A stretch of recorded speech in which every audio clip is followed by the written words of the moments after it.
I'm really fortunate that I have a friend on the other side of this microphone, and we can talk and record ourselves. Yeah, and that was the idea, right? Talk and record ourselves because I thought people would want to hear it. I don't know why I thought that, but I just did, and they do. So I think I paid attention to it finally because it's not something you would normally say. Like, I want people to hear myself talk. Not a Josh thing to do. no, But I'm glad Brian, you were right. Yeah, Brian knows I'm more of a introverted person where I'm like, I don't really want to do it, but once I'm doing it, I'm fine. So it's like going to work. Like I never wanted to really go there sometimes, but I'm like, well, once I'm there, I might as well just finish this, right? Now the podcast is like one of those self-perpetuating things as well.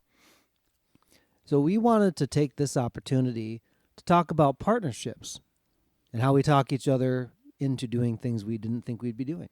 And So off launch the up- ledge. Off the ledge into things, right? Launch out onto the loop as we discuss the power of partnerships today on Curiosity Continuum. So you're not used to me talking. I love it, Josh. I wish you'd talk more. Freaking love. It's like, Well, I like to talk when I have something to say, so. I want you to say more. You have Okay. many things to say. I gotta get my show notes. All right. I'm ready. All right. Hey, everybody, this is Josh. And this is Brian. Welcome to the podcast for Curiosity Continuum.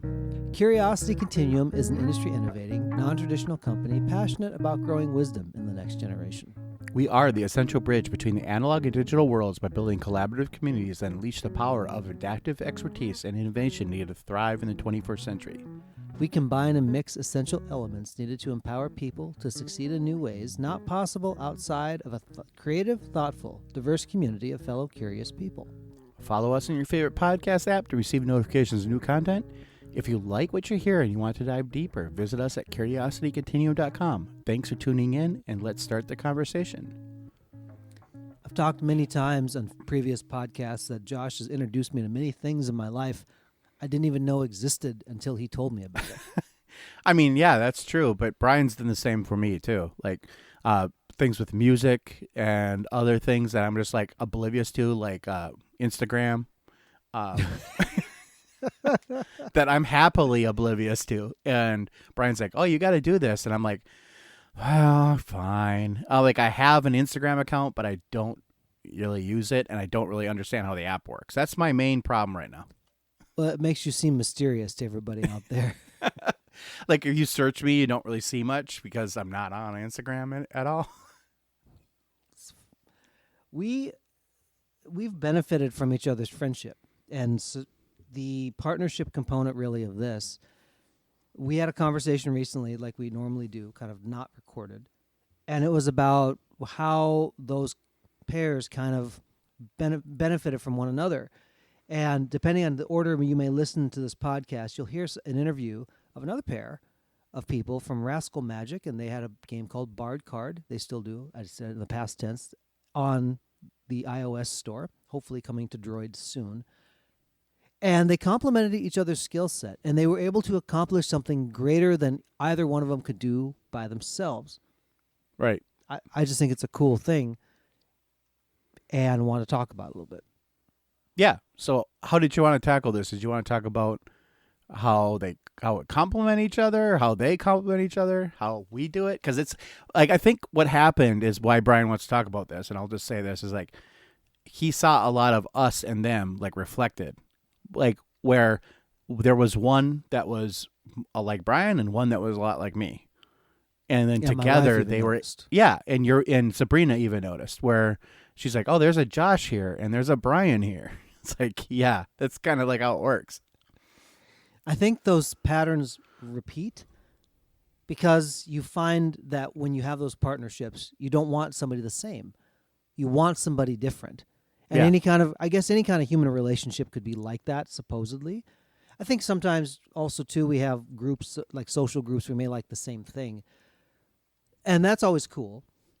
The more exciting thing to me is when you find out where somebody's different and you get to learn something new. Like that scratches the curiosity itch in me because you stumble upon something you never knew before.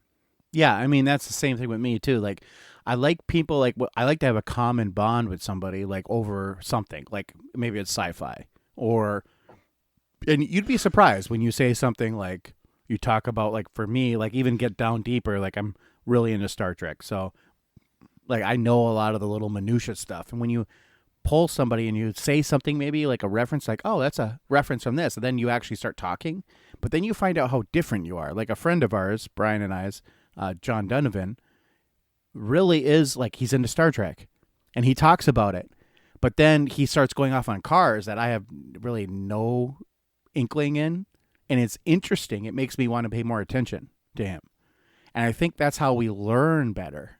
And Brian and I have developed that over years, where like Brian will say something and I might say, like, tease like something else like about it, and like to him it's common knowledge, and I think he enjoys talking about it. And like, and the same thing with me. Like if Brian asks me a question, I enjoy talking about it with somebody with the, you know, less working knowledge of a subject. And it also benefits me to seeing somebody like grow in something they don't know as much about. John Donovan, so you mentioned him. He talks about when you're passionate about something, you can't help but share it. You want to share those passions that are really good. And those may be common bonds. Sometimes you need that because it's a complementary skill set. Correct. I know that there are so many times when, if I get somebody just like me, I would have driven myself bananas a long time ago. Yeah. You know, I feel it's a good, I'll call it a good, healthy tension sometimes, where I may want to just plow right ahead and Josh would say, hey, just chill for a minute. Sometimes Josh is like, we're doing this and I'm not sure about it. It's a great check and balance, I think. It's a push and pull, and it's one of those things where it's almost like a tug of war, and but we're not on opposite sides, and it's like one person's pulling while the other person's not really pulling, and we're just trying to like, okay, and sometimes we're on board, like we're like, let's push on this, let's just do all we can do, and you know, we get a lot accomplished in that little area. But sometimes, like, I need to be drug over the finish line a little bit, or Brian needs to be drug over, or we need to, like, we're just not comfortable with the speed something's happening. And we've said, like, I've said that a lot of times. And when we first started the whole CC venture thing, and especially like when we incorporated into a company, we did all sorts of things. It was my idea to like push that forward, but then when it actually started happening, and Brian's like, "Oh yeah, we're doing this, this, and this," and I'm like, "Okay," I was a little uncomfortable with it, but as we pushed ahead, I understand the value of it, and we got ahead, we got into people, and met people, and did relationships that we might not need for another 2 or 3 years, but we're there now, and so like we have a lot of infrastructure built that like a lot of companies are struggling to put together. And I think mainly the reason we have that is because of our friendship and the partnership that we built. There's a large working trust between you and me. Right. Where if you make a decision on something, I don't need to sit there and go into the minutia about, now, what did you do and how did you do it? Generally, you can apprise me of a situation and I'm good with it. Or I can do the same with you. Right. Now, that also can cause sometimes where you trust each other so much that you just assume everybody knows what else is going on. Yeah. And so, for what Josh and I do, I'll handle more of the financial administration stuff, and Josh is handling more of the like content planning and management and publication of things. And it's not because like he couldn't do this other part or I couldn't do the other part, but that's kind of how we decided to do it. At some point, we'll probably delegate some of those duties out just because is it really something we'd love to do long term, that specific component of it? No. But we also know that each other's willing to contribute so that we kind of have a shared load and we say this is the agreement between us. And regardless of what that shapes up to be in whatever relationship, it's important that you have the working trust so that if you don't have line of sight into something, you know it's going to be taken care of. You have a certain familiarity about how somebody may deal with that. Yeah, and I mean, I think that's kind of an interesting part to talk about because there is this working trust, and Brian and I have been privy to lots of different businesses. Some are still around, some aren't, and sometimes they have the working trust, and they're doing everything right. But maybe something from the outside isn't, and they isn't doing the the due diligence or the responsibility or the part that they need to do. And the two people that are in the partnership are like, oh yeah, we're good. So we expect, that kind of reciprocation in kind, which is not how business works. And we've figured that out pretty quick. And so I figured that out. I mean, Brian was telling me all these like horror stories and all this stuff that's happened to people. And I'm like, yeah, whatever. But then we started getting into this stuff and I'm like, oh, this really does happen like on the daily. So it's like, okay, we have to have this kind of like sixth sense almost. And just the experience that like Brian has in the business world has really helped to kind of pull me along, because I'll tell you, we had conversations that at first with people that I'm just like sitting there nodding and like acting like I know. And that's like 90% of the conversation. And I'm going through my head, like figuring it out like for days afterwards.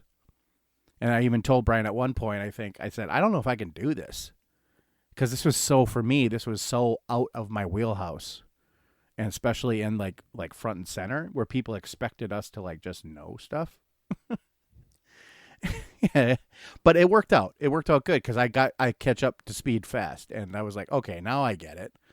And now I'm like totally comfortable with those conversations. So that's what I encourage a lot. If you're in a partnership or thinking of doing this, find somebody that complements you, obviously, but then learn what the other person is teaching. And I will add this. It's important that you have a shared goal or vision. Right. Does it have to be 100% wrung out? No. And I don't think it ever would be. It's always a working document. In any relationship or any business or anything that you are privy to, those things are always under construction. Even the ones that have the same driving vision for years, they still tweak strategy. They tweak the tasks and the things, and you go execute it. With Josh and I never would have said or volunteered, hey, let's do this as a partnership, had I not thought that Josh wanted to do something in this vein. Right. If Josh says, like, I never want to do this, I wouldn't say, well, give me 15 minutes, I'll talk you into it. Well, Josh can't be talked into anything he doesn't want to do anyway, so that's kind of a moot point. But the important thing, like, he didn't need to know everything, but I needed to know he was willing. And then he had to realize in me that I was unsure about actually creating content on a podcast. And he was very gracious in my slow walking through that process. I think we talked about it for several months before I said I'm willing to try it. Right. And I think it was because maybe you weren't as experienced with like listening to podcasts and seeing the content. And so That's you were very like, true. yeah, and you were just like, well, what is it like? I'm like, it can be anything we want it to be, but if we frame it, and I just framed it, and I even said to Brian, like, frame it around conversations we have all the time anyway. Now, that was a learning experience for us. If you listened back to our first 10 episodes, they're very different from it now. They're much less conversational, much more scripted, because we had to do that at the beginning. We had to. We had to. I mean, we couldn't create content if we didn't have it scripted out, even an outline. Like, we spent lots of time figuring an outline out. Now we've realized this is what people are actually dialed into. This is what they're actually listening for. This is what they're looking at. This is what this podcast is actually, evolved into. I think, I'm trying to not say I think as much, just because I learned this actually in writing years ago. I think it might have been Josh, Mr. Olson, back from high school English, Sure. where he said you don't need to say I think or I believe if I'm writing a paper, because they know. Because Yeah, you're if you're writing saying about it. You're writing about it. Yeah, you're writing about it. You're in that voice. So Right. forgive me, listeners, if you hear a lot of I think in this episode. I'm trying to get better at that, at least when I talk. Sorry. When I think about a functional partnership also, you should ask the person to do something that they're good at, or they have a passion for or willingness to learn. Absolutely. Yeah. I would never ask Josh to be a style consultant for us. Like, if we had to go to like some like dressy, fancy schmancy thing, I wouldn't ask him to do it because it ain't happening for him. No. And if that was actually what the podcast was about, we never would have launched. But I said, Josh, can you help string this conversation along so people can follow it? He's good at that. And so when he sequences something, I trust him because even though he never did like content management or production and things, he knows how a conversation should flow. Right. And more than like, I want to take it here, he's more organic about it to say, feel like where this needs to go is here because blah. Right. And if you hear the cadence of how this thing has flown, that's because Josh has thought through, after we say this, it's important they hear this next thing, which builds on the next thing Right. and builds on the next thing.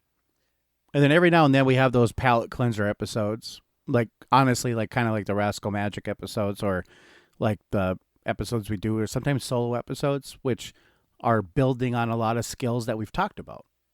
And so just trying to pull it all together practically for people. So my question I leave with everybody is, are you expecting something from somebody that you're in a partner type relationship with to do something that they're not willing to do and you're disappointed? You know? Yeah. Yeah. I mean, really. I mean, that frames a lot of society. Like, maybe people are disappointed in their employer. And that could be a partnership relationship because you're going to work, you expect to get paid. And maybe their expectation of you is different than what yours of them is. Why don't we put a comma here, Josh, and let people wrestle with it? Yeah, why not? All right, folks. So until next time, this is Brian. This is Josh. For Curiosity Continuing.